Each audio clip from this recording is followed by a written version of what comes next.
Marika me apontou a pistola. Eu não consegui abrir bem, me dividi por trás. No final, como que ele entrou em pânico e me deixou ir, mas quase me matou. Mansões de milhões de reais, carros de último modelo, roupas e bolsas importadas e todo tipo de luxos são as coisas que cercam os chefões do narcotráfico. Pessoas perigosas, mas com poder e dinheiro que pode ser muito tentador para muitos. Não apenas para homens que sonham em ser iguais aos líderes do crime organizado, mas também para muitas mulheres que querem experimentar um pouco desta vida de sonho em que tudo está ao alcance de suas mãos. Mulheres que ostentam seu poder e suas riquezas nas redes sociais. Mulheres bonitas que gostam de fazer cirurgias cosméticas, usar joias e roupas de grife. Designer. Moças que são chamadas de namoradas do narcotráfico. O que poucos sabem é que esses luxos vêm acompanhados de uma vida em constante perigo. As garotas que são como troféus dos criminosos devem se mover com cuidado no mundo do crime, pois um passo em falso pode ser fatal. Neste vídeo, vou falar sobre algumas mulheres que brincaram com o perigo e se envolveram com os homens errados. Por apenas um curto período de riqueza, elas entregaram sua alma ao diabo. Sabrina Duran, de 24 anos, ou Laína, como era chamada por seus conhecidos, era conhecida como uma narco-influencer chilena. Ela tinha uma conta na rede social TikTok, onde conseguiu acumular mais de 355 mil seguidores, que lhe deram quase 9 milhões de curtidas. Lá, ela parecia ser uma jovem comum. Ela postava vídeos fazendo revisões de produtos de beleza que lhe enviavam e dançava reggaeton do momento em frente à câmera. Hoje fiz a segunda parte desta vez para mostrar o cheiro da coisinha. Porque são muito deliciosas, eu já vi, mas para que vocês vejam. Contudo, ele e sua família pertenciam a um clã criminoso.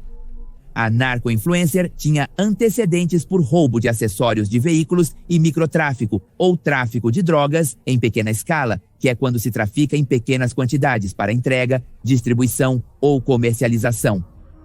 Na detenção da jovem e seus cúmplices, participaram cerca de uma centena de detetives que encontraram em sua residência quase 10 mil dólares em dinheiro vivo, substâncias ilegais de diversos tipos e câmeras de segurança instaladas por toda a casa. Caso a polícia chegasse, mas de nada lhe serviram. Aí temos imagens de quando ela escapou, inclusive pela janela caindo em um telhado. Praticamente não havia nenhum obstáculo para ela concretizar essa fuga. A INAH tentou fugir por uma janela, mas de qualquer forma foi capturada e colocada atrás das grades no Centro Penitenciário Feminino de San Miguel. Em confinamento, a TikToker conheceu sua parceira Antonella Marchante, que fazia parte do clã de narcotraficantes dos Marchante.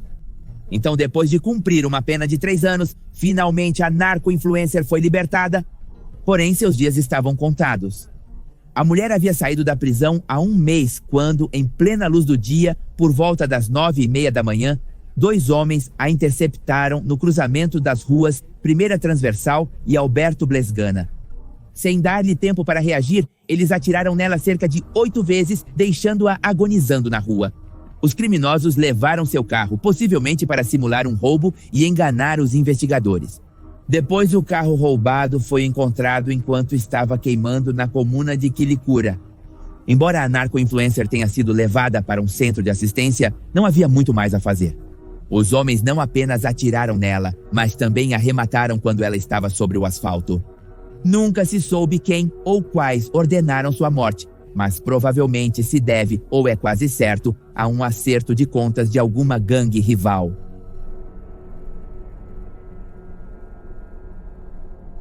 Erika Bandi conheceu Nery Lopes no ano de 2009, enquanto ambos visitavam um buffet de advogados. Naquela época, o homem vendia carros usados e Bandi era uma viúva de 26 anos com 2 filhos, pois seu primeiro marido havia sido privado de liberdade e teve a vida tirada no ano anterior em um crime que nunca foi resolvido. Por um lado, Lopes vinha de uma família de camponeses, enquanto Bandi era de proprietários de terras acomodados. Depois de um rápido romance, eles se casaram no ano de 2010 e Bandi deu à luz a gêmeos 1 ano depois. Mas uma vida tranquila nos subúrbios, como qualquer outra família média, não estava nas cartas deste casamento. E é que para o ano de 2012, Lopes se tornou um traficante em grande escala. Nesse mesmo ano, ele ajudou a financiar a campanha presidencial de Juan Orlando Hernández em Honduras. O então presidente teria aceitado milhões de dólares de traficantes durante a campanha em troca de proteção contra as forças de segurança. O ex-presidente Juan Orlando Hernández se entrega aos policiais que o cercam na porta de sua casa. Algemado e sob o olhar da multidão, ele é levado. Em novembro de 2014, uma operação antidrogas colocou Lopes e Bundy em alerta. As autoridades interceptaram um caminhão de combustível que transportava 351 quilogramas de louro branco proveniente da Venezuela dentro de sua van, não muito longe de um rancho do casal. O motorista foi o único detido, mas sem dúvida a apreensão ativou os alarmes de todos os envolvidos, incluindo o casal. Tentando então evitar a detenção pela Administração de Fiscalização de Drogas a todo custo, Lopes preparou um plano elaborado para fingir sua própria morte. Organizou um funeral com todos os seus parentes e com um padre retido à mão armada. Uma foto dele deitado dentro de um caixão circulou pelas redes sociais para completar o engano. Conseguiu um certificado de óbito de maneira ilegal e, além disso, adotou uma nova identidade, um novo nome que foi o de Magdaleno Meza. Também fez várias cirurgias plásticas, mudando seu nariz, sua linha de cabelo, mandíbula e fechando suas covinhas. Mas, claro, mantendo sua esposa, Bundy, ao seu lado em todos os momentos. No entanto, a armadilha não funcionou por muito tempo, porque em agosto de 2016, as autoridades invadiram propriedades vinculadas a Lopes e Bundy e compararam os registros pertencentes tanto a Lopes quanto a Meza. A conclusão foi a esperada, que claramente se tratava da mesma pessoa. E assim tudo começou a desmoronar. Ao pôr do sol, no dia 6 de julho de 2018, 2 dias depois de Lopes completar 36 anos, ele e Bundy dirigiam uma caminhonete Toyota Hilux blindada por uma estrada que levava ao seu rancho em Santa Bárbara. Nesse momento, eles se depararam com um posto de controle de veículos sem saber que tudo era parte de uma armadilha. Os oficiais de segurança hondurenhos haviam montado o controle apenas para Lopes e Bundy. Conseguiram capturá-los junto com 3 de seus trabalhadores que os seguiam em uma caminhonete Volkswagen Amarok. Ao ser detido, Lopes tentou subornar os soldados, mas eles recusaram e, nesse momento, o casal percebeu que estava em sérios problemas. Registraram os detidos e depois os transportaram junto com seus veículos para uma base militar próxima. Encontraram em Lopes um cartão de identidade com o nome falso Magdaleno Meza, mais de $7 mil em dinheiro e 5 relógios Rolex. Bundy carregava joias caríssimas em sua bolsa. Obviamente, naquele momento, fingiram que mal se conheciam e por um momento parecia que os oficiais não encontrariam provas suficientes para detê-los. Mas, por sorte, os agentes antidrogas abriram um alçapão sob o banco traseiro do Volkswagen, revelando quase $200 mil em dinheiro, granadas e 11 livros de contabilidade. Descobriram que um interruptor na Toyota estava conectado a outro no Volkswagen e, ao ser ativado, abria um compartimento no painel onde escondiam armas. Assim, Bundy e Lopes foram colocados atrás das grades, este último como Magdaleno Meza. Embora Lopes quisesse cooperar com a Administração de Fiscalização de Drogas, ele estava preso em uma prisão em Honduras, porque as autoridades americanas não haviam enviado um pedido de extradição antes de sua detenção. E embora tivesse sido acusado pelos Estados Unidos 2 anos antes, agora tinha que cumprir primeiro seu processo legal em seu país. Por outro lado, e durante o julgamento, Bundy se apegou ao estereótipo típico de dona de casa inocente que não tinha ideia de qual era o ofício de seu marido. No entanto, para as autoridades hondurenhas, ela era o cérebro da organização e Lopes os braços. Que por outro lado, e por sua vez, as pessoas que conheciam o casal descreviam Lopes como humilde e tranquilo, enquanto Bundy era descrita como uma mulher de contrastes, uma mãe carinhosa que gostava de coisas finas, mas também volátil e sanguinária. Os trabalhadores da organização criminosa chamavam ambos de chefes, mas muitos sugeriram que Bundy era a que tinha conexões com narcotraficantes. No entanto, 8 dias após o veredicto que o levou à prisão, Lopes estava em um corredor conversando com o diretor da prisão quando um guarda mascarado abriu uma porta lateral.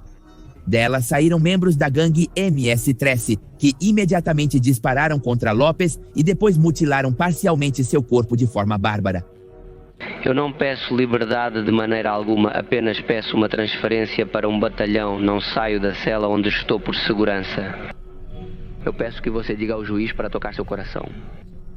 Mas o ataque a Lopes seria apenas o primeiro de muitos outros.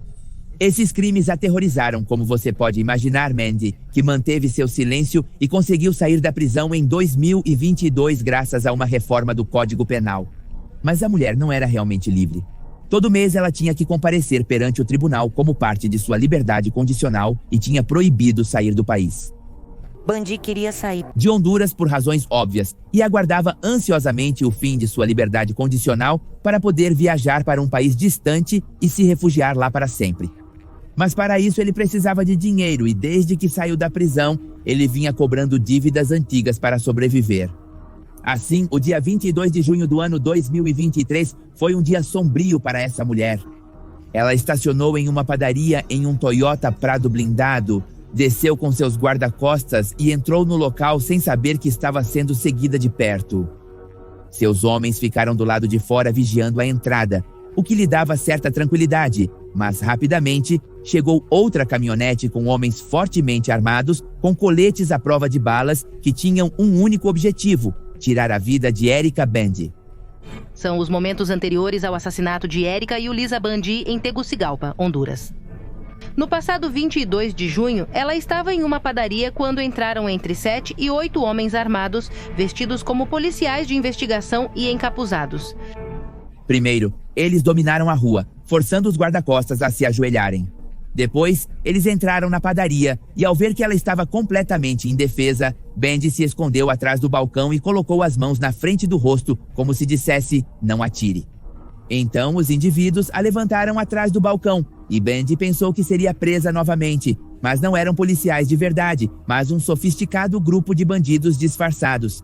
Quando percebeu a dura realidade, Bundy agarrou uma cliente inocente e tentou covardemente usá-la como escudo humano. Um dos bandidos fez um gesto para que ela se afastasse da mulher e quando Mandy se recusou, o homem disparou por cima do ombro da cliente diretamente em seu alvo, o que nos faz perceber que eram pessoas preparadas. Quando a traficante caiu ferida no chão, o bandido atirou diretamente na cabeça dela, seguido de outras 2 balas que a finalizaram.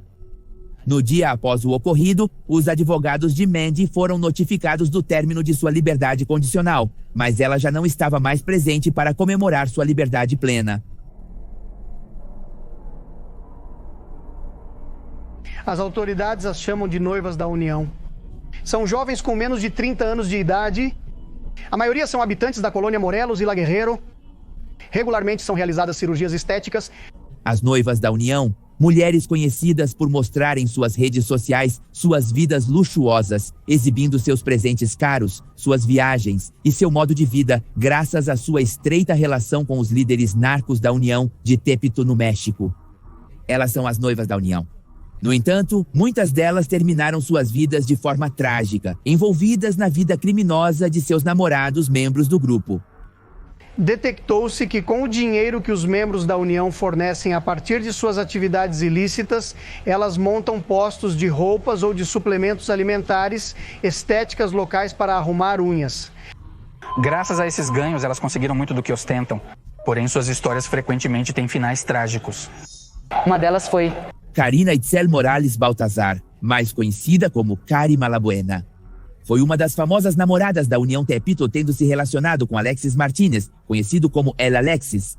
No entanto, este seria o causador do seu desaparecimento, quando descobriu que Itzel também estava envolvida amorosamente com outro membro da organização. Tratava-se de Juan Ibao Arenas Reis El Pulga, que era muito amigo de Alexis, mas tudo terminou em traição quando Alexis descobriu que ele estava cortejando sua namorada. Portanto, em meados de junho de 2018, ele o mandou para a morte. Mas não pense que sua vingança terminou com seu amigo. A mulher não se salvou do triângulo amoroso marcado pela tragédia. E assim, no 19 de dezembro do ano 2018, Karina Itzel Morales Baltazar foi privada de sua liberdade em Tlalnepantla, estado do México. E nada se soube de seu paradeiro desde então. Para muitos, parece uma vingança óbvia, resultado de puras suspeitas, mas para a família dela, não é nada além de um ato de covardia e misoginia por parte de quem era seu parceiro, que, ao mesmo tempo, bem, está brincando com fogo por dois, traindo um narcotraficante e, além disso, andando com um narcotraficante. Da mesma forma, as autoridades não ajudaram a esclarecer seu desaparecimento e o arquivo de Karina Itzel ficou guardado nos registros judiciais, acumulando poeira. Para sempre. E provavelmente vai ficar assim, infelizmente. Até existe uma recompensa para quem fornecer informações para encontrá-la, mas até agora não se sabe nada sobre ela. O principal suspeito do desaparecimento, Alexis, foi detido, mas libertado pouco tempo depois. Outro final horrível de uma das namoradas da União foi o caso da venezuelana Kenny Finol, de 26 anos, que trabalhava como acompanhante ou carinhosa ou prostituta. Kenny Mireia Finuel havia viajado para o país azteca em busca de um futuro melhor para ela e sua família. Lá, ela era conhecida como a boneca mais cara da vitrine. Uma dama de companhia que tinha em sua carteira de clientes traficantes de substâncias muito perigosas. Como mencionado, ser uma dama de companhia ou acompanhante envolve enormes riscos. As mulheres que se dedicam a isso estão expostas ao perigo constante, sem qualquer exceção, inclusive a morte. Embora os alarmes de perigo estivessem ligados, seus amigos mais próximos comentaram após sua morte que ela gostava de malandros. Ela se tornou namorada de Brian Maurício Gonzalez, conhecido como El Pozoles, um dos fundadores do grupo delinquente da União. As autoridades o relacionam com homicídios, sequestros, levantamentos e cobranças de direito de piso. Sua vida no limite a levaria ao pior dos finais em 26 de fevereiro de 2018, quando a polícia encontrou o corpo sem vida de Pinol no bairro Jardines de Santa Clara, no município mexicano de Catepec, em uma rua perto de uma escola. Seu corpo foi abandonado neste corredor do município mexicano de Catepec, tinha marcas de tortura. A jovem teria ido a um festival de música eletrônica no último fim de semana, ciente de que o estado do México está bastante deteriorado em termos de segurança. O principal suspeito dessa barbaridade era Brian Maurício Gonzalez, apelidado de El Pozoles, um assassino da gangue União Tepito, que se apaixonou pela jovem e exigiu que ela deixasse a vida que levava no país mexicano. Mas ela se recusou e ele tomou uma das piores decisões.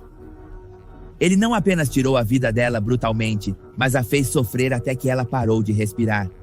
Após essa ação bárbara, tornaram-se virais alguns vídeos que Finol havia publicado para desmascarar sua macabra relação com esse indivíduo, nos quais ela previu seu fim. A venezuelana gravou 2 vídeos 4 meses antes de parar de respirar, nos quais expôs seu agressor. Neles, ela relatava os maus tratos aos quais havia sido submetida, cortes com facões, feridas abertas, hematomas nos olhos e a boca partida. Também uma fratura no braço esquerdo. Esta na última está muito profunda, vai precisar de pontos. A médica foi buscar as coisas para me dar pontos e agora me deram um calmante. Finol terminou seu relacionamento com o Pozoles em setembro de 2017, mas ele continuou a procurá-la incansavelmente. Finalmente, em outubro, o homem iniciou um relacionamento com Karen Aileen, outra mulher do portal zonadivas.com. E Finol pensou que tinha se libertado de seu ex-parceiro com isso. Porém, o relacionamento durou menos de 2 meses, pois em 27 de dezembro de 2017, Karen foi encontrada morta com um tiro na cabeça. No mesmo dia, o homem ligou para Finol e disse que tinha tirado a vida de sua companheira, e isso acendeu seu alarme de perigo e ela sabia que ele viria atrás dela, e não estava muito errada. Mas não pense que esta foi a última namorada da União. Também havia Karen Nalivi, de 30 anos de idade, a mulher conhecida como La Kimbi. Tinha um filho de 12 anos e um local onde fazia unhas, embora também fosse conhecida por ser dançarina de um centro noturno da mesma área e manter um relacionamento com um membro da União Tepito, identificado como o Gordon ou o Jordan. No dia 13 de março de 2020, por volta das 13 horas, Nalibi Mustafa, também conhecida como La Quimby, e Jesus Barragan, também conhecido como Leonidas, deixaram a residência. Lá na rua, 4 indivíduos se aproximaram em 2 motocicletas para atirar neles mais de 30 vezes. As detonações provocaram a fuga tanto de transeuntes quanto de 2 policiais que patrulhavam o bairro, enquanto os responsáveis escaparam ruas adiante em uma caminhonete, deixando as motocicletas jogadas. Alguns minutos depois, Quando tudo se acalmou, policiais e paramédicos chegaram ao local, onde encontraram as cápsulas espalhadas pela rua, o casal banhado em um mar vermelho e uma mulher pedindo ajuda para seu bebê, que havia sido atingido por uma bala perdida. Todos foram levados ao hospital, mas apenas o menor, de 1 ano e meio, sobreviveu. Enquanto a mulher de 30 anos e seu acompanhante perderam a vida antes de serem atendidos devido a 25 tiros. O vídeo do funeral circulou nas redes sociais, onde se observa um grande número de pessoas que organizaram uma festa para se despedir da jovem, sem se importar com as medidas de distanciamento social. Entre música de diferentes gêneros, vodka, garrafas de moeda e balões metálicos, amigos e familiares choraram a morte de Valeria. Outra noiva do narcotráfico foi Valéria Dias, de 28 anos. Vale vendia micheladas e namorava Alexis Martínez, o Alexis.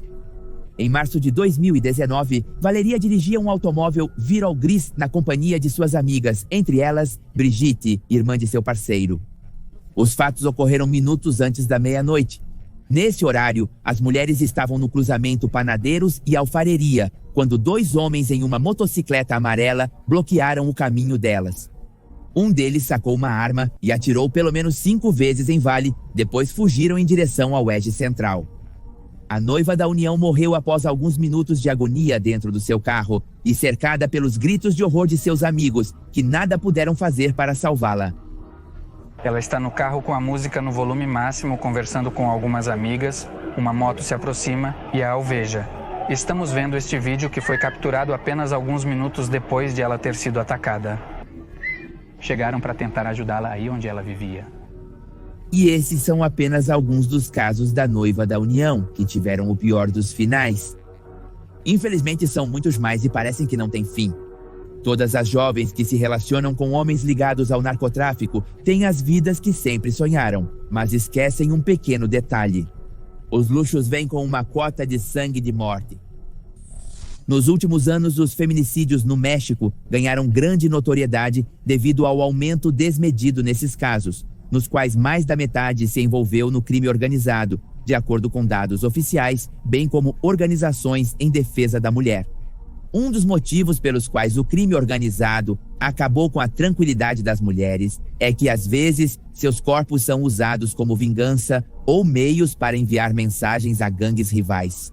Outro motivo pelo qual os feminicídios são muito comuns no mundo do narcotráfico é que as mulheres são vistas como propriedade dos homens. É por isso que, se elas se recusam a continuar com eles, decidem tirar a vida delas por meio de sofrimento e até mesmo abuso íntimo. Muitas delas são de origem humilde.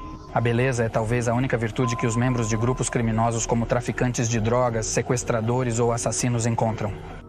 As mulheres assumem o papel de sujeito subordinado neste conflito armado, neste também sistema do crime organizado. As mulheres são desumanizadas e degradadas a objetos de decoração, entretenimento ou companheiras de intimidade de algum dos membros do grupo criminoso.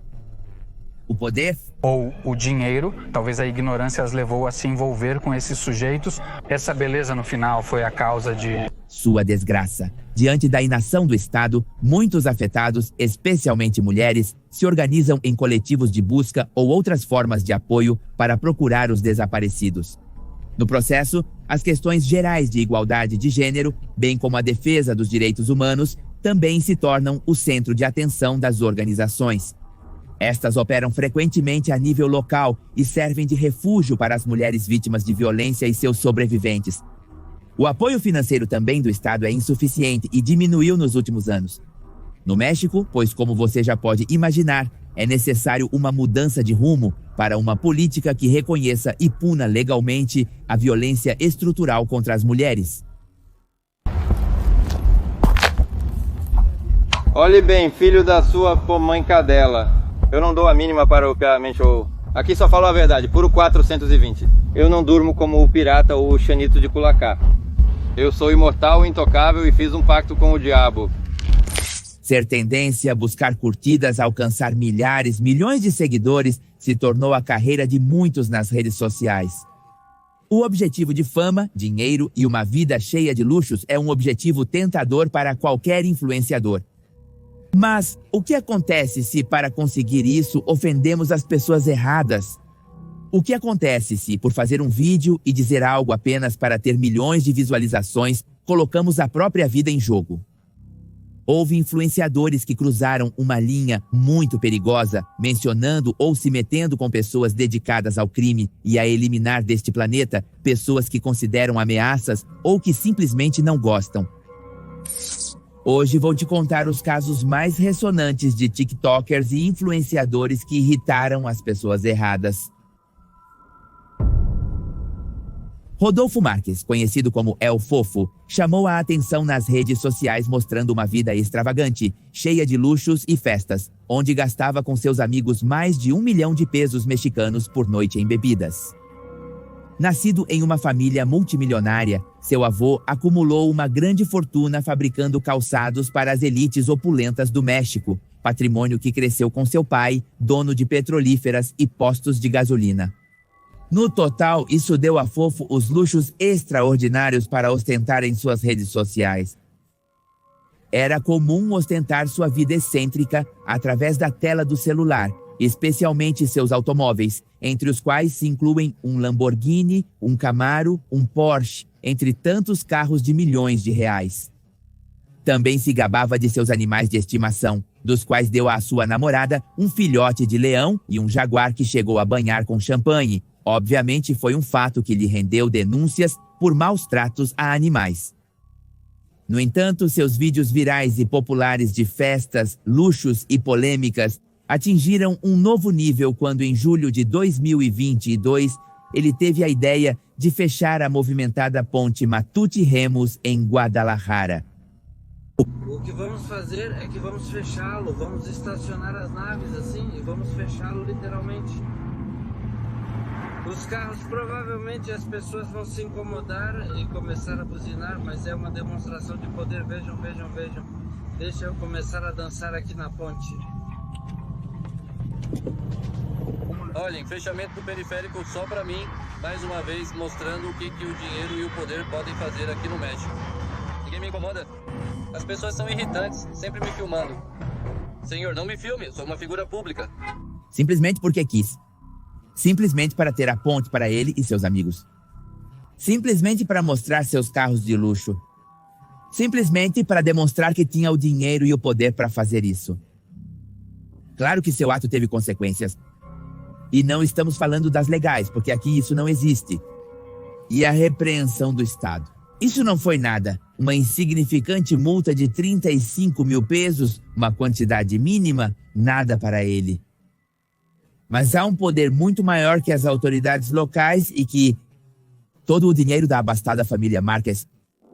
E este é o poder do cartel Jalisco Nova Geração, as 4 letras mais temíveis do mundo. Através das redes sociais circula uma mensagem que estremeceu o influenciador. Este se referia ao corte da ponte. É um ato que nós não toleraremos, muito menos deixaremos que qualquer idiota como este venha a fazer este tipo de coisas. Nós somos os que mandamos em Jalisco e em todo o México. E para você, Fofo, só diremos que tome cuidado, porque não vamos permitir que você venha para Guadalajara pensando que pode fazer o que quiser. Aqui em Jalisco, o senhor Mencho é quem manda, entendeu? Se tivermos novamente em Guadalajara, vamos te pegar e aí sim nem todo o dinheiro vai te ajudar. Assim, o influenciador pediu desculpas imediatamente, mas o susto transformou sua vida. Ele não parou de postar vídeos. A diferença foi que seu novo conteúdo era mostrando sua mansão e as 30 pessoas que ele contratou como segurança privada. 100 guardas acompanhavam sua família para todos os lugares. No entanto, em fevereiro de 2024, o TikToker voltou a ser tendência e causou um grande alvoroço com uma polêmica. No estacionamento de um shopping da colônia La Brisa, uma mulher de 52 anos, sem querer roça com seu carro o espelho lateral do automóvel de Fofo, que reagiu de uma maneira desprezível, terrível, e deu uma tremenda surra na mulher, inclusive com chutes na senhora, enquanto ela estava no chão. A repulsa obviamente foi imediata, e já se passaram 2 meses com o influencer na prisão, à espera de um julgamento que determine se ele vai passar anos cumprindo pena ou será libertado pagando uma multa. Na audiência, o garoto rico chorou por temer morrer na prisão. E razões não lhe faltaram porque, em uma ponte para pedestres em Tijuana, apareceu a parte superior de um corpo e um cobertor com uma mensagem clara: volte a tocar uma mulher e isso vai acontecer com você e toda a sua família em Tijuana, Cidade do México, Guadalajara, onde quer que você esteja, maldito garoto alucinado, Fofo Marques. Atenciosamente, os da casa.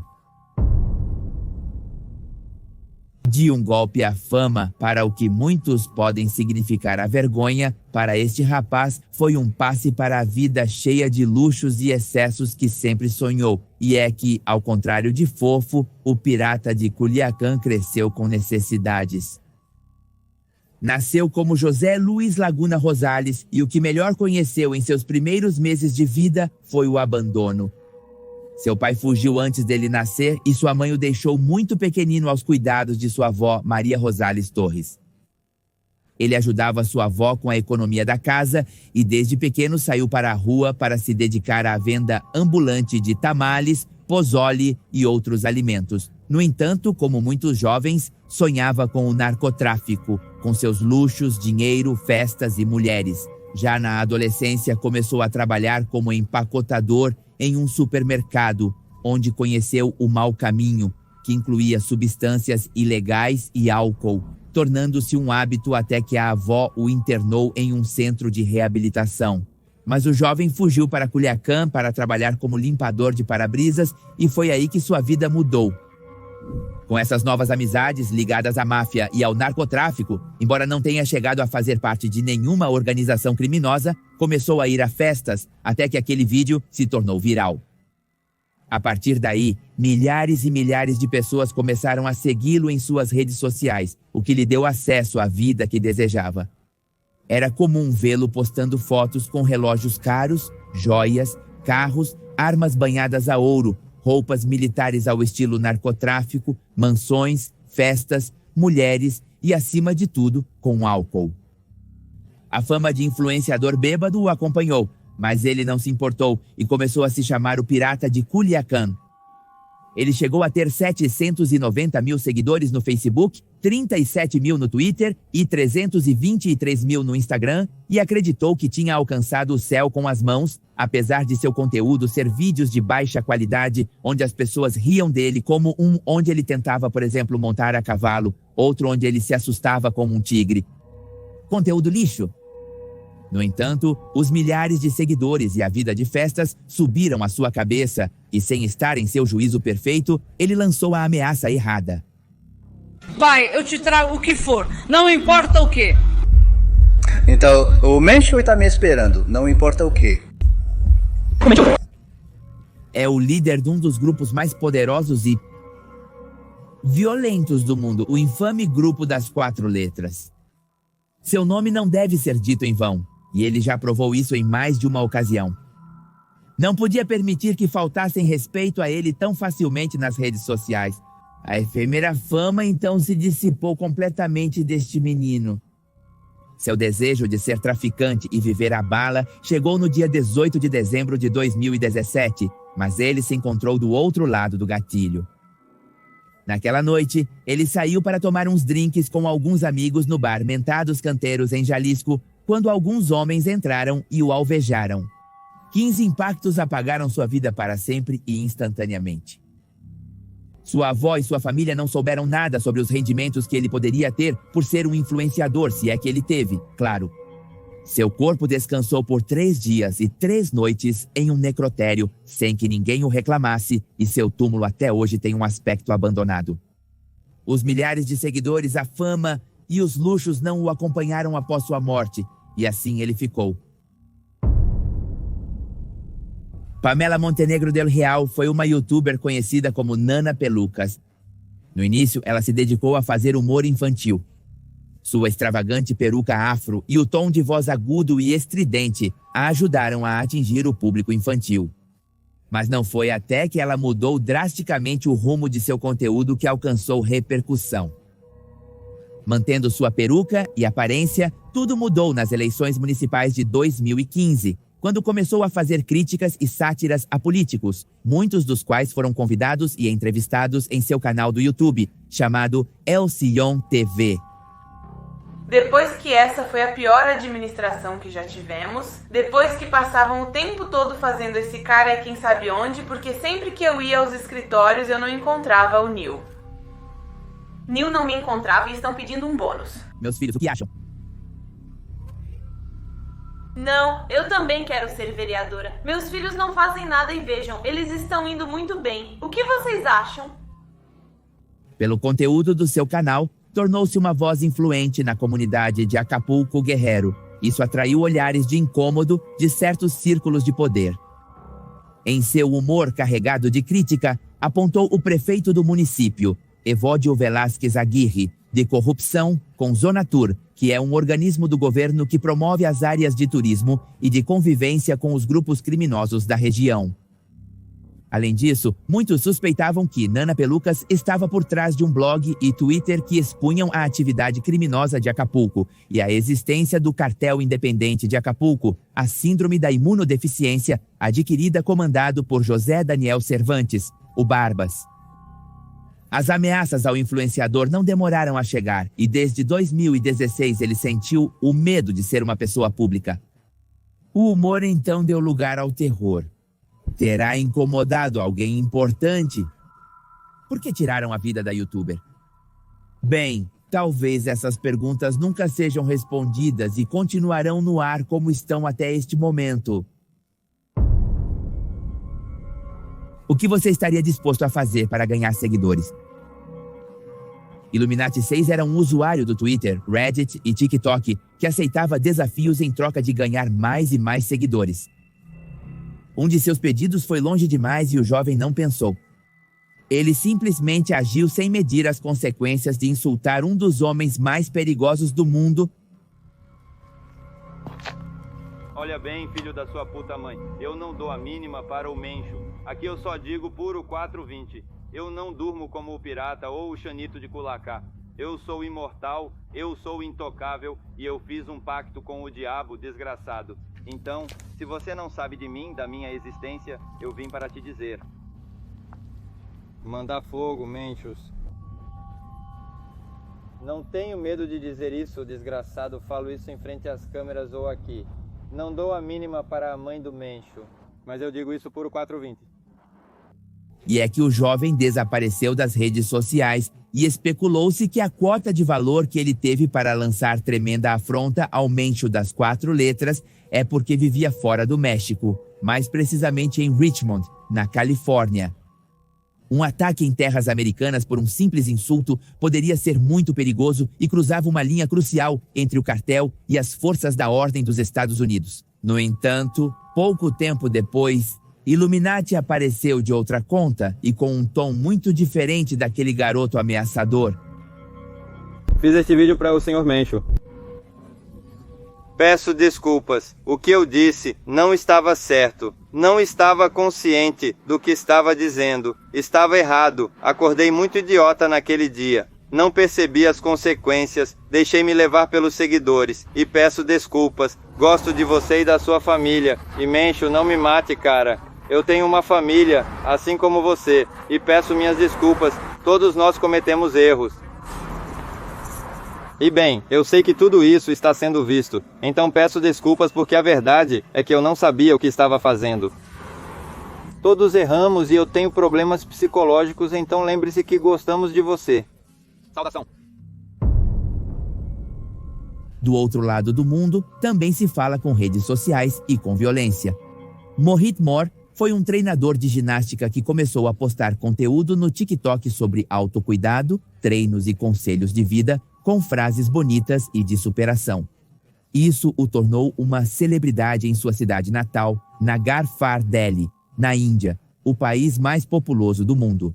Essa fama o levou a melhorar a qualidade de seus vídeos, mais emotivos e comoventes, com lições de vida e exemplos de cidadania. Chegou a ter 500 mil seguidores no TikTok e milhões de corações nas aplicações. E é que o crime existe em todos os países, e ofender esses líderes é algo terrível, tanto na América quanto na Ásia. Moise Moore, então, entrou em uma disputa por algumas propriedades e recebeu 30 rúpias, ou seja, cerca de $35 mil, de um chefe do crime da cidade chamado Mangu, que morreu nas mãos de uma gangue rival liderada por Zandev. Este líder criminal exigiu de Moise o pagamento dessas rúpias, ao que o treinador, fitness e influenciador se recusou.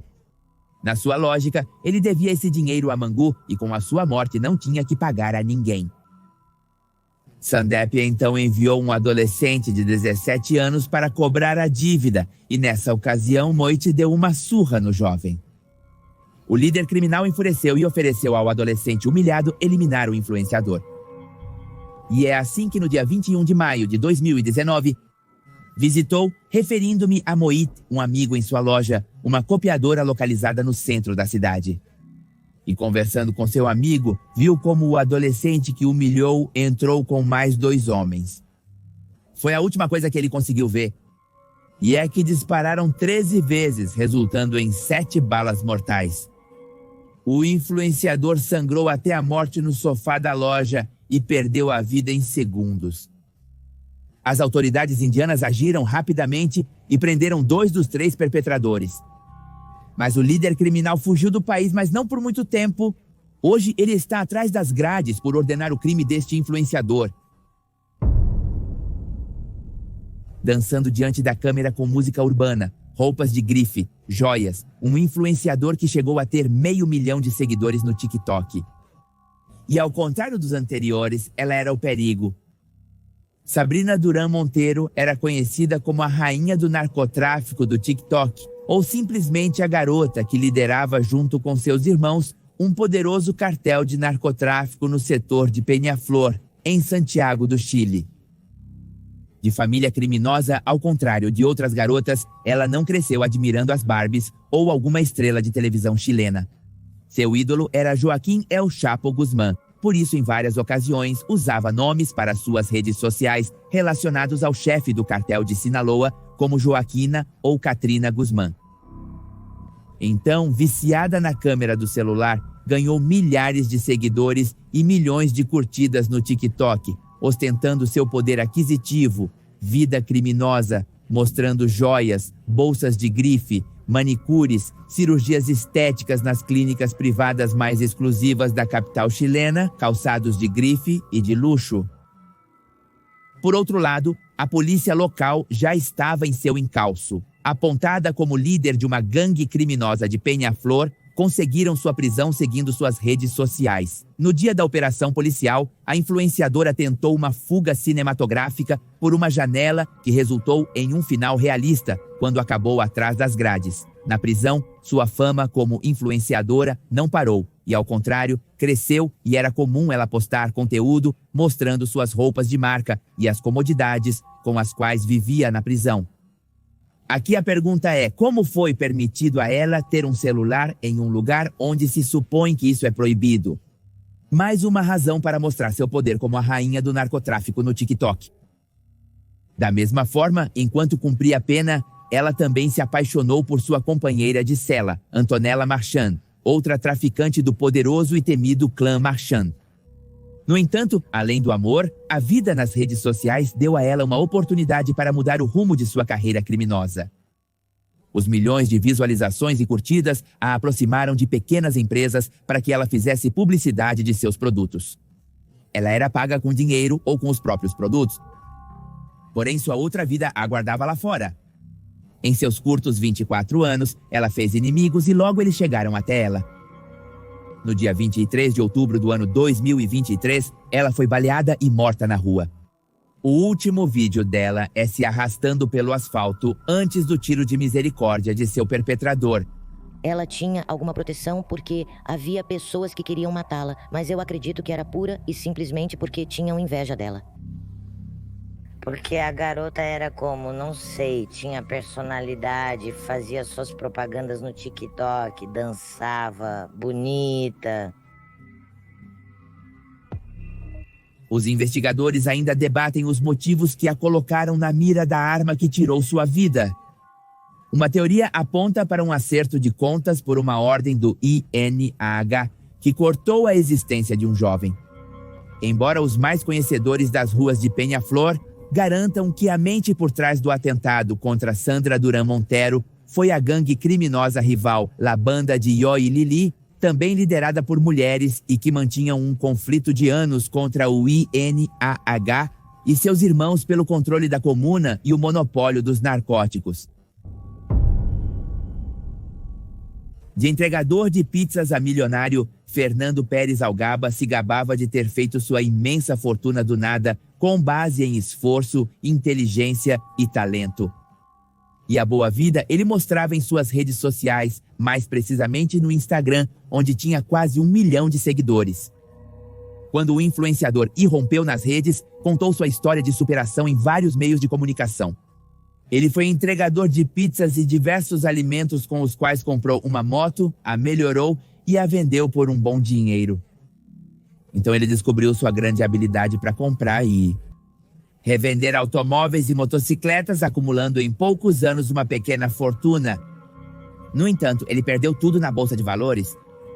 Mas, sem baixar os braços, ele se recuperou e se tornou um trader de sucesso que aproveitou a bolha das criptomoedas.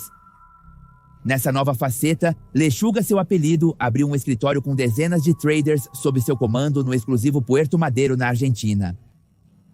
Ele compartilhou essa experiência em suas redes sociais, onde dava conselhos para traders. Ao aumentar sua influência, ele se dedicou a ser orador e atraiu muitos investidores para as criptomoedas. No entanto, sua grande paixão ainda era os carros, especialmente os de alta gama. É neste setor que ele se envolveu com pessoas poderosas. O negócio de Pérez servia como uma fachada para lavar dinheiro. Você sabe aonde estamos indo. Ele abriu uma empresa dedicada ao aluguel de automóveis de alta e média gama, jet skis e iates na zona turística da Flórida, em Miami, nos Estados Unidos.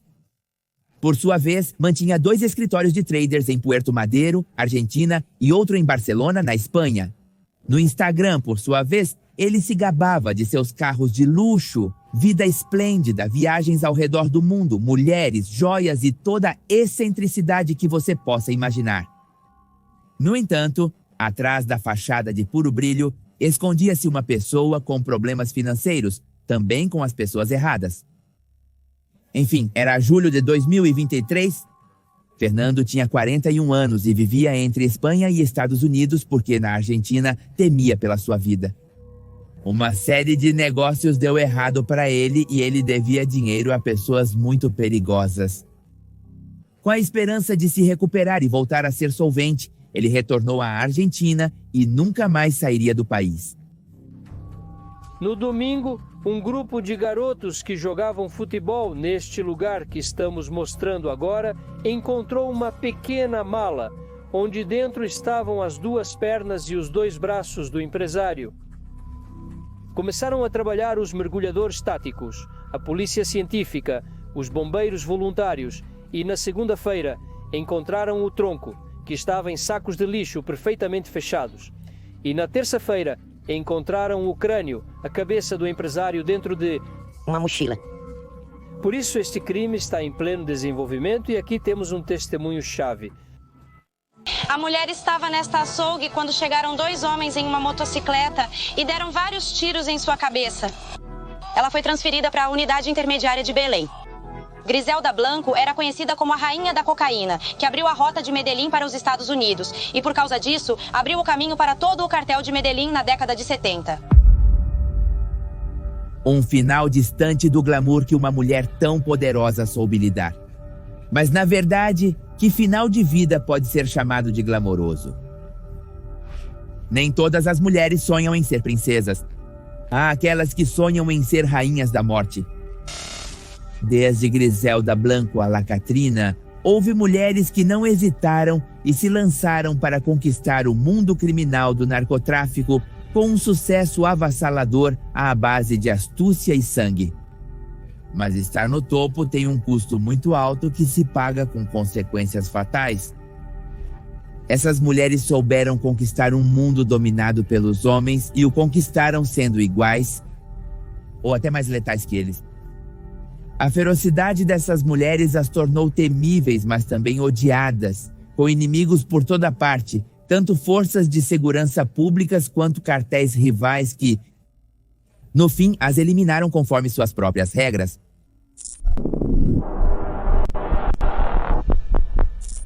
Brasil não está isento do flagelo que todos os países da América Latina sofrem.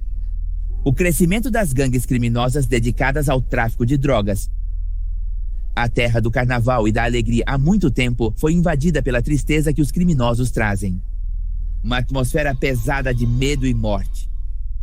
Em um país onde cada criança pobre sonhou em ser jogador de futebol para ter um futuro melhor, o tráfico de drogas se tornou um caminho muito mais rápido.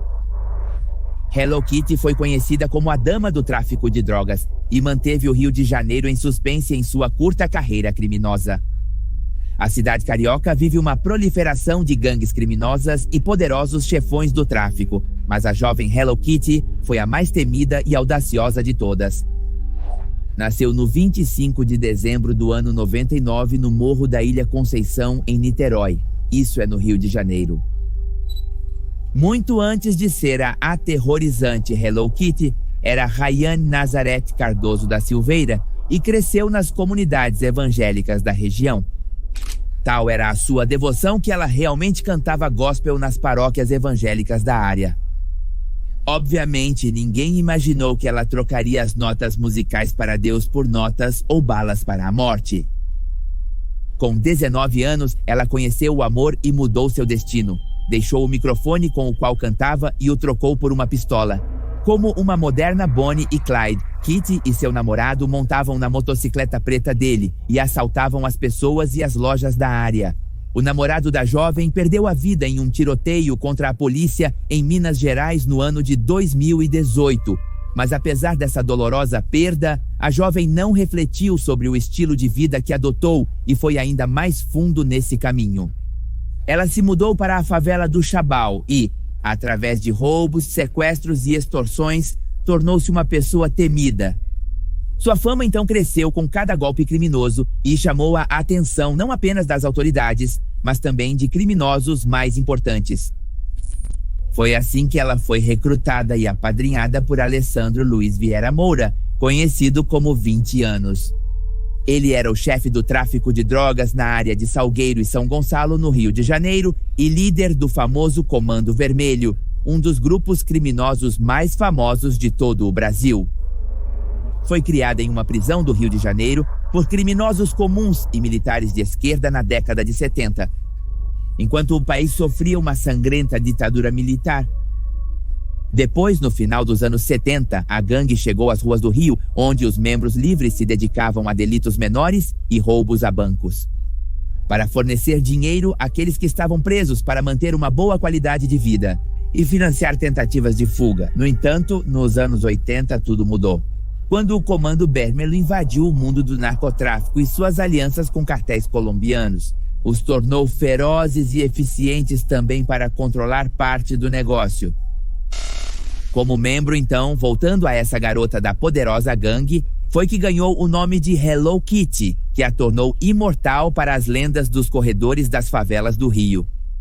Amava as armas e as motocicletas, e exibiu esses gostos e ostentou seu estilo de vida criminoso nas redes sociais, posando com armas de grande calibre e de guerra.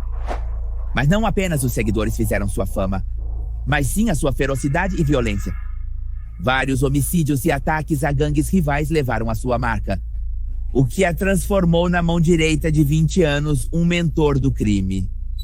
Então Hello Kitty tinha apenas 22 anos e já era uma lenda de Lampa, a ponto de uma banda do novo funk brasileiro dedicar uma música a ela e ao combo que liderava com 20 anos, a Tropa da Nova Grécia.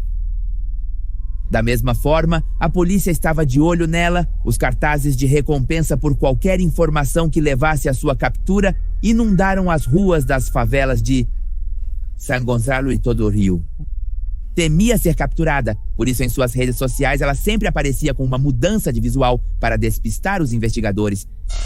No entanto, em 15 de julho de 2021, uma denúncia anônima levou a brigada policial a uma casa onde supostamente uma gangue mantinha uma família como refém.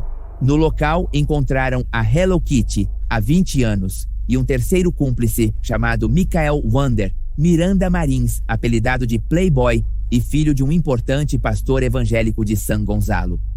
E assim era como a Hello Kitty se mostrava. Nas motos com o armamento que ele usava permanentemente? Era o traficante mais jovem e mais poderoso do Rio de Janeiro. Ele havia escapado em mais de uma oportunidade de diferentes operações policiais. Neste último, Carolina confrontou a polícia e foi abatida. Hello Kitty enfrentou as forças policiais e caiu junto com seu mentor 20 anos. Embora haja perguntas que giram em torno desse último dia da traficante, e é que a recompensa oferecida por informação era um número insignificante. Para o perigo que envolve se atrever a entregar uma criminosa tão perigosa, então a pergunta é: o telefonema anônimo foi feito por alguma gangue de crime rival? A resposta talvez nunca seja conhecida, mas tanto a polícia quanto seus inimigos do crime comemoraram a queda da dama do tráfico.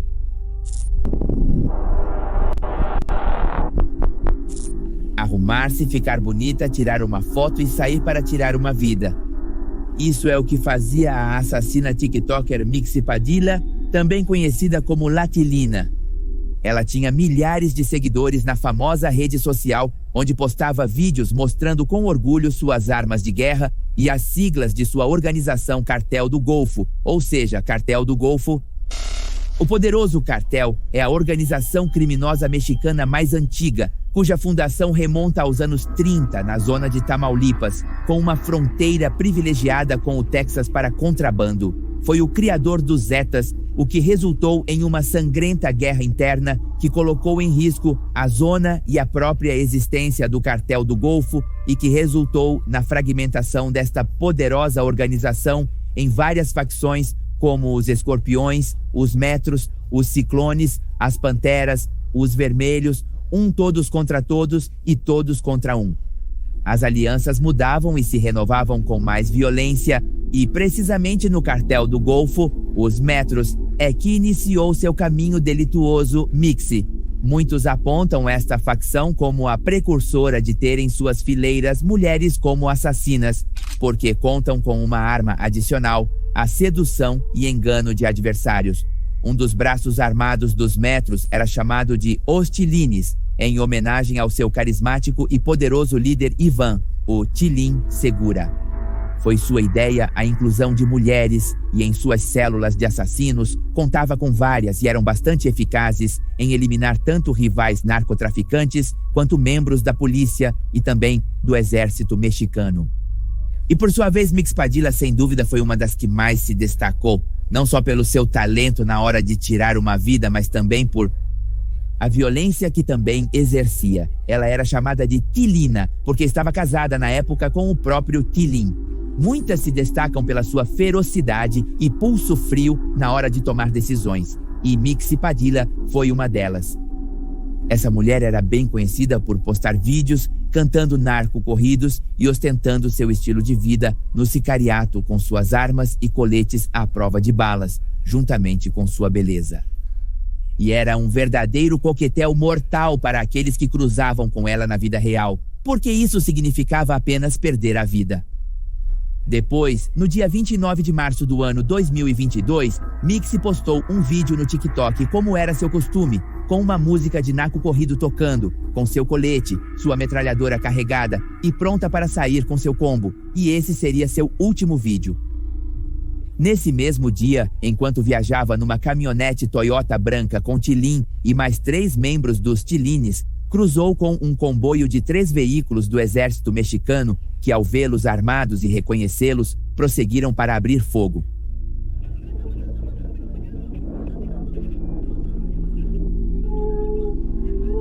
Esse gemido no final é de Mixi Padilla, a valentona do TikTok ou a assassina, expressando sua última dor enquanto sua vida escapava naquela caminhonete, vestindo o colete com as letras que tanto orgulho lhe deram. Derrubaram quase todos nós, todos os conhecidos. Entre eles está Caim, está Éder, está o comandante Sérgio Reinel, todos. No local da emboscada, ficaram centenas de cartuchos deflagrados e 2 patrulhas incendiadas, nas quais foram colocadas narcomensagens assinadas pelo cartel Jalisco Nova Geração. O nome de La Catrina ganhou relevância no mundo do narcotráfico através de um banho de sangue. E não estamos falando da figura folclórica mexicana do Dia dos Mortos. Maria Guadalupe López Esquivel foi a mulher conhecida como La Catrina e quem liderou o massacre que acabou com a vida de 13 policiais estaduais no dia 14 de outubro do ano de 2019 em Aguililla, Michoacán. Muito antes de ser a temida assassina do cartel das 4 letras, foi a doce filha de um fazendeiro e uma dona de casa, e cresceu em Tecautepec, onde é lembrada como uma boa estudante com notas muito altas. No entanto, nem a escola nem a vida honesta eram do agrado desta adolescente, que preferia ir à festa e amar a vida. Então foi no ano de 2017 quando conheceu um malandro por quem se apaixonou e a quem seguiu na vida do narcotráfico da máfia. Ela foi com o rapaz para Aguililla, onde se juntou às forças do cartel Jalisco Nova Geração, sob o comando da célula de Miguel Fernandes, o temível M2 homem de confiança de Dom Nemésio Seguera Cervantes, conhecido como El Mencho. Cresceu rapidamente entre as fileiras do 4 letras, considerada uma assassina feroz e fria, como um iceberg na hora de eliminar seus rivais. Embora também se destacasse por sua beleza, posava com suas metralhadoras banhadas a ouro e sua arma favorita, uma unidade de cuidados intensivos de calibre 22, em fotografias tão sensuais quanto perigosas que postava em suas redes sociais. Também era devota de Nossa Senhora da Santa Morte, a qual tinha tatuada em uma de suas coxas, e devido à sua devoção religiosa, é por isso que o apelido de Catrina, que por sua vez carregava com orgulho e gratidão. E é assim que no dia do massacre aos 13 policiais, onde também houve 9 feridos, foi ela quem liderou o ataque aos uniformizados e pôde-se ouvi-la pelos rádios, recebendo ordens do M2 para deixar as narcomantas ameaçadoras no local do fato. Sua influência e poder foram cruciais para este atentado, já que contava com o que chamava de patrulhas de falcões, uma rede de informantes que, por rádio e mensagens, lhe disseram a localização em tempo real do comboio de policiais na hora de serem atacados. E é assim que esta operação que ela liderou a colocou no olho do furacão e em um dos principais objetivos do Estado do México. O banho de sangue que ela desencadeou deveria ser cobrado. E foi quando a polícia, por meio de uma informação anônima, encontrou a casa de segurança onde a Catrina se escondia. Foi então que, em janeiro de 2020, ela enfrentou sem sorte o exército mexicano, sendo abatida. As câmeras dos oficiais puderam gravá-la pela última vez, ajoelhada e manchada com este líquido vermelho que transbordava de sua garganta e outras feridas do corpo. O informante tentou acalmá-la, enquanto esperava por um helicóptero para levá-la a um hospital para salvar sua vida. No entanto, naquele lugar, finalmente a alcançou aquela que ela chamava de santa, a morte afinal. Desde a irrupção do cartel Santa Rosa de Lima em 2014, Guanajuato se tornou o estado mexicano mais sangrento devido à guerra desencadeada com o cartel das 4 letras. Liderados por José Antônio Yepes Ortiz, conhecido como El Marro, inicialmente se dedicaram a roubar quantidades de combustível dos dutos da Pemex.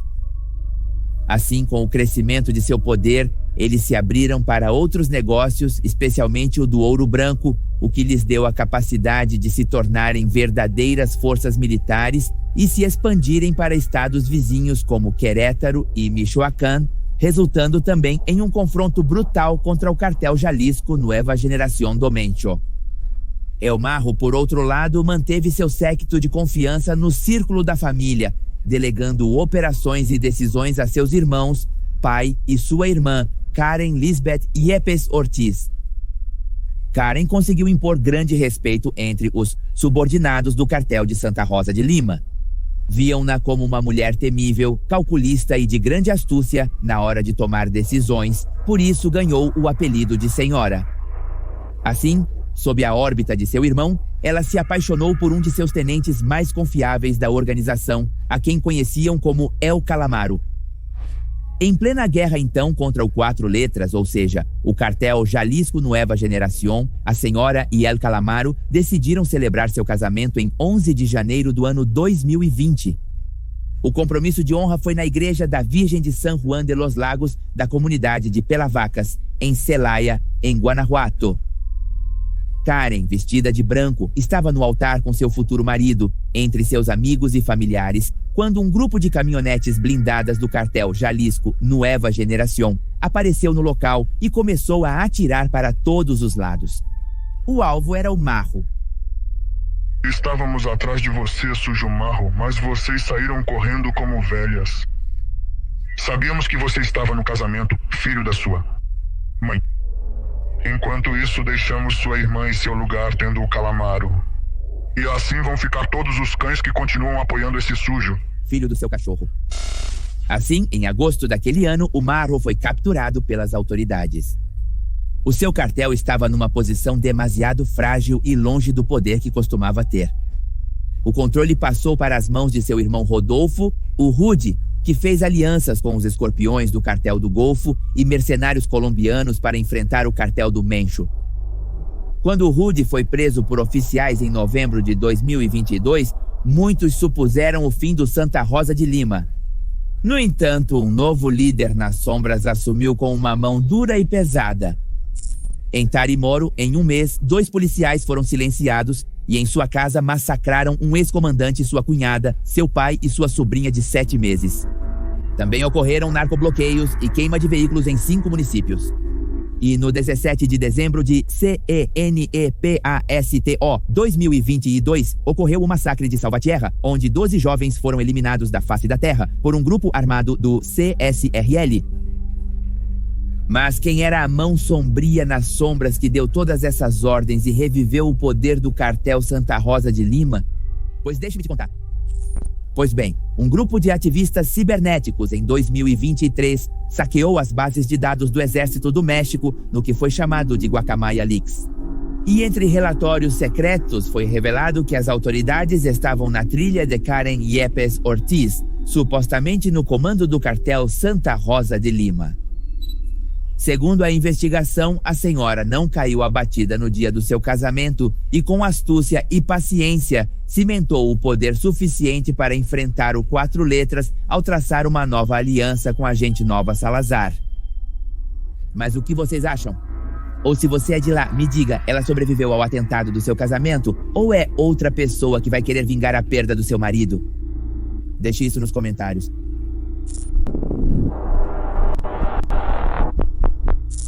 Como dissemos antes, na última década, o número de mulheres dentro dos cartéis cresceu exponencialmente e houve um grupo que se destacou acima de todos, um comando de assassinas formado apenas por mulheres. Foi chamado de Cartel das Flacas. As organizações criminosas adotam jovens em tenra idade e as treinam para serem máquinas azeitadas de execuções. Este grupo foi chamado assim porque todas tinham a mesma aparência. Mulheres muito jovens, magras, esbeltas, com o cabelo preso e muito esticado para trás, óculos de sol e metralhadoras de grosso calibre. A aparência infantil delas as fazia passar despercebidas entre suas vítimas, o que as tornava muito eficazes. Jocelyn Alejandra Ninho fez parte deste grupo de assassinas e foi contratada pela facção dos Ciclones do Cartel do Golfo. Ela operava na zona norte de Tamaulipas, mantendo os rivais, que eram os Escorpiões, e os Metros à distância. Sua aparência jovial e magra também lhe rendeu o apelido de La Placa, e não apenas pelo grupo a que pertencia, mas também porque sua figura lembrava a Santa Morte, a quem prestam culto aqueles que arriscam suas vidas todos os dias, e bem, não apenas dos narcotraficantes, mas das pessoas em geral. Mas enfim, a jovem ganhou notoriedade quando em janeiro de 2015, alguém publicou uma foto dela no fórum da internet, Valor por Tamaulipas, um site onde jornalistas e civis anonimamente denunciam criminosos e crimes para ajudar as autoridades em seu trabalho de caça e prisão. Na foto, vê-se a magra em um quarto humilde, sorridente e uma grande metralhadora. O calor do seu sorriso contrasta com a frieza que ela tinha para tirar uma vida. Esse chamado à fama foi seu pior inimigo porque ela estava identificada. Tornou-se um alvo. Foi assim que foi capturada entre os dias 12 e 13 de abril do ano 2015, perto do Rio Bravo por membros dos Metros. Foi executada com um tiro na cabeça. No dia 14 de abril, ela foi encontrada da pior maneira possível. Na ponte fronteiriça de Matamoros, Tamaulipas e Brosville, Texas, foi encontrada uma caixa térmica e uma faixa de narcotráfico, com ameaças àqueles que ajudassem os ciclones. Estava assinada pelos metros. Dentro da caixa térmica foram encontradas partes da flaca. Ela não estava sozinha. Na imagem tétrica, ela estava acompanhada de um homem também em partes e outra mulher, identificada posteriormente como uma agente policial. A flaca, paradoxalmente, foi reconhecida por aquela foto que selou seu destino, onde se podia ver claramente a tatuagem em seu antebraço, seu sobrenome em letras grandes, Ninho.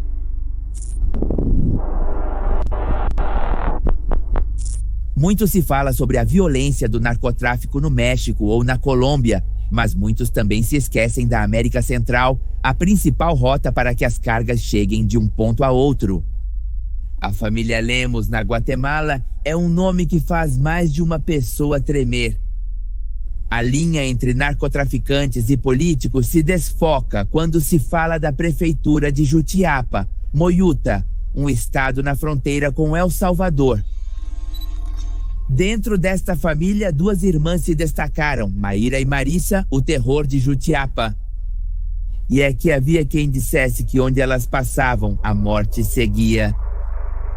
Maíra, por ser a mais velha, era a cabeça visível na organização do tráfico de entorpecentes em uma luta sangrenta para manter o controle da fronteira com El Salvador.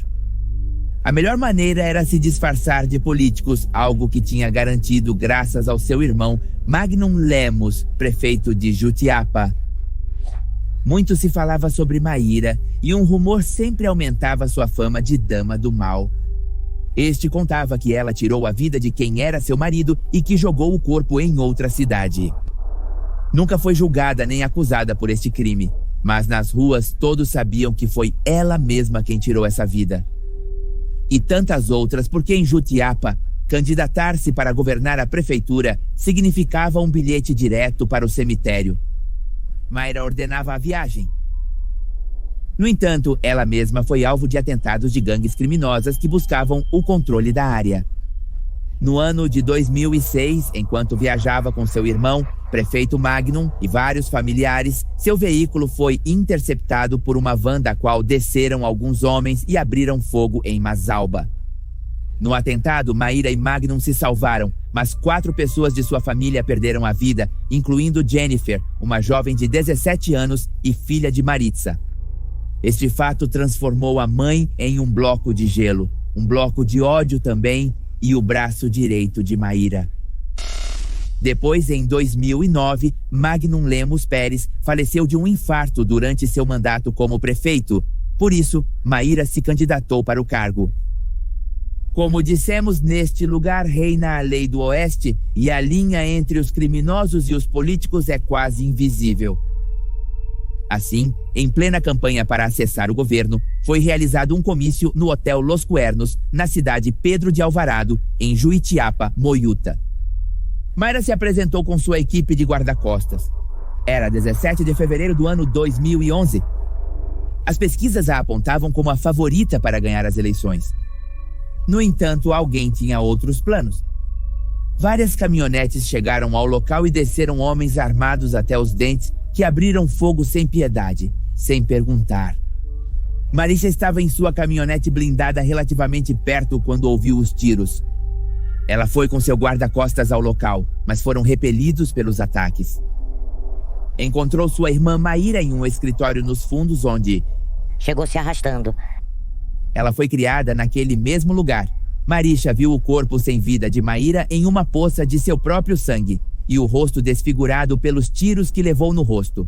Marissa assumiu o lugar de Maíra nos negócios e na política. Ela sempre apontou que quem deu a ordem para acabar com sua família foi o prefeito de Jutiapa, Roberto Marroquim. Fontes também disseram que, até ser capturada, ela tentou tirar a vida dele 3 vezes. E por suas fugas espetaculares de prisões de segurança máxima, ela foi chamada de a Chapo Guzmán da Guatemala,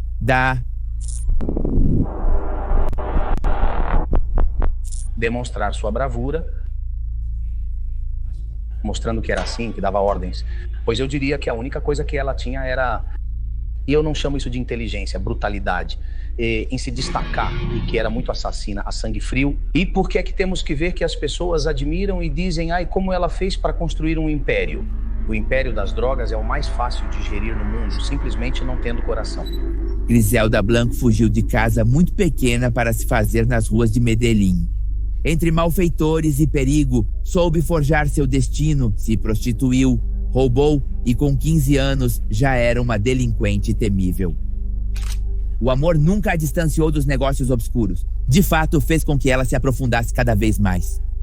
Primeiro, ela foi casada com um falsificador e alcoólatra com quem teve 3 filhos. Disse que seu primeiro marido fugiu de casa por ameaças de Griselda e morreu de cirrose. Outros juram que foi um ataque cardíaco, mas muitos suspeitam ou apontam que ele foi assassinado por ordens de Griselda. Nos anos 70, começou um relacionamento com Alberto Bravo, que a introduziu no tráfico de drogas. Primeiro como a mulher do chefe, já que se casaram e se mudaram para o bairro latino de Queens, em Nova York. Mas logo a relação de poder iria mudar. O negócio avançou, assim como o poder de Griselda. Sua presença era tão forte e sua personalidade tão intimidadora que todos a chamavam de a patroa, deixando Bravo em segundo plano. Em 1975, ela foi acusada pela Administração de Fiscalização de Drogas, no que até aquele momento foi o maior caso de narcóticos da história. De volta à Colômbia, ela se estabeleceu em Medellín e capitalizou o negócio do marido, a quem eliminou em uma briga em um bar. Não seria até o seu terceiro marido, a quem também tirou a vida, de nome Dário Sepúlveda, que ela ganharia o nome ou o apelido de Viúva Negra. A patroa estava mais forte do que nunca e, sem medo, voltou aos Estados Unidos, desta vez em Miami, onde abriu as principais rotas para o narcotráfico. Tal foi a sua relevância no mundo do crime que aconselhou um jovem Pablo Escobar e, graças a ela, se abriu o cartel de Medellín, que inundou com o seu produto o país do norte. O narcotráfico era domínio absoluto dos homens naqueles tempos, por isso forjou seu respeito com base na crueldade e ferocidade e foi abrindo caminho para o mundo das mulheres no narco. Depois, já em seu auge, ela levava uma grande vida com festas que duravam dias. Era viciada em intimidade e dizia-se que ela tirava a parte superior de seus amantes ocasionais pela manhã. Seu caráter volátil e violento a tornava perigosa até mesmo para o próprio Pablo Escobar. No entanto, sua sede de sangue a levou a ter cada vez mais inimigos e a contagem de cadáveres nas ruas de Miami fez com que a Administração de Fiscalização de Drogas se concentrasse exclusivamente nela, resultando em sua captura em 17 de fevereiro do ano 85. Enquanto estava presa, casou-se pela 4ª vez, agora com Charles Cosby, um jovem narcotraficante de Los Angeles que a admirava e a conheceu por correspondência. Mas o amor durou muito pouco. Griselda planejou e ordenou ao seu novo marido que viajasse para Nova York e sequestrasse o filho do falecido presidente John F. Kennedy. Ela usaria isso para pressionar o governo e obter uma redução de pena. No entanto, seu parceiro se arrependeu e vendeu sua amada. Griselda finalmente cumpriu sua pena. Foi libertada no ano de 2004 e deportada para a Colômbia, onde viveu fora do radar criminoso em um bairro abastado de Medellín.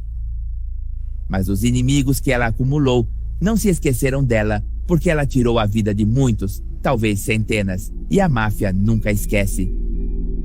Assim, no dia 3 de setembro de 2012, quando saía de um açougue, um assassino em uma moto a atropelou na calçada, tirando sua vida instantaneamente. Finalmente, o mundo do narcotráfico, pela brutalidade que envolve, imagina-se que seja exclusivo dos homens mais propensos à violência. No entanto, essas mulheres deixaram sua marca, desde assassinas a chefes da máfia. Cada uma foi feroz à sua maneira e sua sede de sangue a colocou à altura de qualquer homem de sua época. Elas até mesmo aterrorizaram muitos deles, seja por autoridades policiais ou militares, ou cartéis ou máfias rivais. O sucesso dessas mulheres encontrou o mesmo fim. E é que suas joias foram tingidas com seu próprio sangue porque acabaram mortas pela mesma violência que elas geraram, cruéis, impiedosas e sem escrúpulos. Estas são algumas das características que envolvem a personalidade das mulheres do narcotráfico. Quem, apesar de estar comumente ligadas ao fato de serem simples acompanhantes dos maiores chefões masculinos, sua beleza não é a única coisa que impera nesse perigoso mundo de morte e ambição. Mas, na verdade, existem algumas cuja história deixou centenas de cadáveres em seu caminho. Há muitas mulheres que alcançaram um alto nível no narcotráfico. Hoje vou te contar sobre a vida de certas mulheres que se mantiveram ao mesmo nível dos cartéis mais importantes do país, tendo aos seus pés tanto poder quanto quiseram, a frieza para tirar vidas e uma sedução inigualável. Tal é o caso da boneca, cuja aparência deixava qualquer um de boca aberta ao olhar para ela. Longe de parecer uma delinquente, essa mulher exalava elegância, sofisticação e riqueza. Dono de uma longa juba dourada, olhos claros e tão alta quanto seu desejo de poder, Ana Mary Hernandez não tinha um pingo de humildade ao exibir sua enorme coleção de joias que sempre usava com roupas extremamente caras. Sendo tão bela quanto perigosa, não demorou muito para se posicionar como uma das traficantes mais importantes e mais procuradas.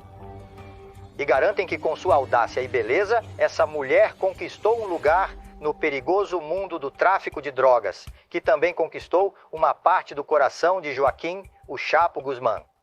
Conhecida como a boneca do narcotráfico, Ana também foi considerada pela revista Maxim a traficante mais sexy do mundo, pois com sua figura esbelta e porte sedutor, dificilmente se poderia adivinhar que essa mesma mulher levava sob seus saltos altos um caminho bastante turbulento, cheio de atos ilegais. Disse que ela entrou neste mundo depois de se casar com um ex-agente federal dos Estados Unidos, Daniel Ledesma, que também havia atuado como inspetor de alfândega e proteção de fronteiras em El Paso, Texas, tendo assim todas as informações necessárias para mudar de lado e atuar no mundo dos entorpecentes. Daniel, enriquecido com uma grande quantidade de dados importantes, servia como informante para alguns grupos de crime organizado aos quais dava o aviso sobre quais rotas deveriam tomar para transportar a mercadoria. No entanto, ele não parou seu trabalho aí, mas também incluiu sua esposa na distribuição da mesma, encarregando-se assim de algumas cidades como São Luís, Chicago e Miami. Pouco a pouco, Mary foi se envolvendo no negócio até acumular uma riqueza extremamente vasta. Ela passou da elegância para a extravagância em pouco tempo e os rumores, junto com sua riqueza, começaram a surgir. As pessoas se perguntavam de onde ela tirava tanto dinheiro se não era conhecido um trabalho que pagasse o suficiente para sustentar seu estilo de vida. Não havia dúvida de que ela se envolveu em assuntos ilegais, uma teoria que ganhou mais força no ano de 2010, quando a atividade ilegal de seu então marido veio à luz. Ela e seu ex-marido, o agente federal dos Estados Unidos, Daniel Ledesma, que hoje está em uma prisão texana, traficaram cocaína. Sentenciada a 10 anos de prisão, parecia que também seria o fim para a mulher, que seus luxos e vida excêntrica seriam seriamente afetados, mas não foi assim. Pois, longe de se retirar do negócio porque já não contava com seu apoio masculino, essa mulher deu rédea solta ao seu talento como narcotraficante. 2 cartéis muito importantes no país se juntaram à sua lista de parceiros, conseguindo superar todos os negócios de Daniel e fazendo muito mais dinheiro do que ela jamais havia imaginado. Ela se misturava com figuras de grande relevância e até chegou a ser relacionada sentimentalmente com o Chapo, que, sendo vítima do encanto desta mulher, caiu em suas redes. O apelido de A Boneca começou a ocupar as manchetes das listas dos mais procurados. No ano de 2013, época em que já não era um segredo que ela estava envolvida no tráfico de narcóticos. A mulher fez muito em muito pouco tempo, mas nem seu encanto incomparável pôde salvá-la de pisar na prisão. No dia 26 de outubro do ano 2015, para que 3 anos, depois foi extraditada para os Estados Unidos da América para cumprir pena de 10 anos de prisão e 3 de liberdade condicional. Sem dúvida, uma pessoa muito inteligente capaz de avançar no negócio usando apenas a cabeça, ou seja, sem a necessidade de sujar as mãos para obter riquezas. Em contrapartida dessa personalidade, temos outra mulher com a mesma ambição de poder, mas com uma mentalidade extremamente diferente. Jocelyn Alejandra Ninho, melhor conhecida como La Flaca, era sem dúvida um dos maiores temores para o crime organizado. Também chamada de Laninha Sicária, esta mulher de baixa estatura e aparência inofensiva era muito mais violenta do que alguns bandidos da indústria. Seu modo de operar ia muito além de apenas mover mercadorias de um lado para o outro, pois seu trabalho realmente acontecia em uma organização de assassinas em que não apenas ela se destacava por seu talento para tirar vidas, mas também contava com o apoio de outras companheiras que ficaram conhecidas pelo nome de Las Flacas, sendo também vinculadas a outra organização que por muito tempo aterrorizou as ruas de Nuevo León, um estado do norte do México. Operando principalmente nos estados como Baja Califórnia, Nuevo León, Sonora e Tamaulipas, La Flaca e suas companheiras podiam ser identificadas por sua maneira similar de se vestir e até mesmo a semelhança que todas tinham entre si, especialmente porque eram magras. Normalmente podiam ser vistas com um colete à prova de balas, correntes de ouro em volta do pescoço e um rabo de cavalo penteado para trás, bem como seus característicos óculos de sol colocados sobre a cabeça. Verônica Moreno Carrion, mais conhecida como El Lavero, era uma das integrantes da organização criminosa que, antes de se tornarem uma assassina ex-policial no estado de Nuevo León, enquanto a outra integrante, Nancy Manriquez Quintanar, era conhecida por ter deixado dezenas de corpos em seu caminho. Sem dúvida, era um grupo de mulheres poderosas e até mesmo temíveis, não apenas pela sua frieza, mas pela inocência que a aparência das garotas detonava, especialmente graças ao seu corpo esbelto e rosto amigável. Foi por isso que operaram sem problemas por muito tempo. Não parece possível suspeitar dela. No entanto, o segredo sempre vem à luz. E para o ano de 2015, foi mais complicado para a menina assassina manter um perfil baixo. A fama da magra havia ultrapassado todos os limites, e os grupos rivais não demoraram a querer se livrar dela, a quem chegaram a considerar um anjo da morte. O princípio do seu fim foi no meio do ano mencionado. Ainda era muito jovem, com menos de 22 anos, mas suas mãos estavam tão manchadas de sangue que não conseguiu limpá-las nem mesmo com o anonimato. Uma fotografia dela começou então a circular por organizações rivais e era questão de tempo até que alguém a encontrasse e lhe desse um gostinho de sua própria medicina.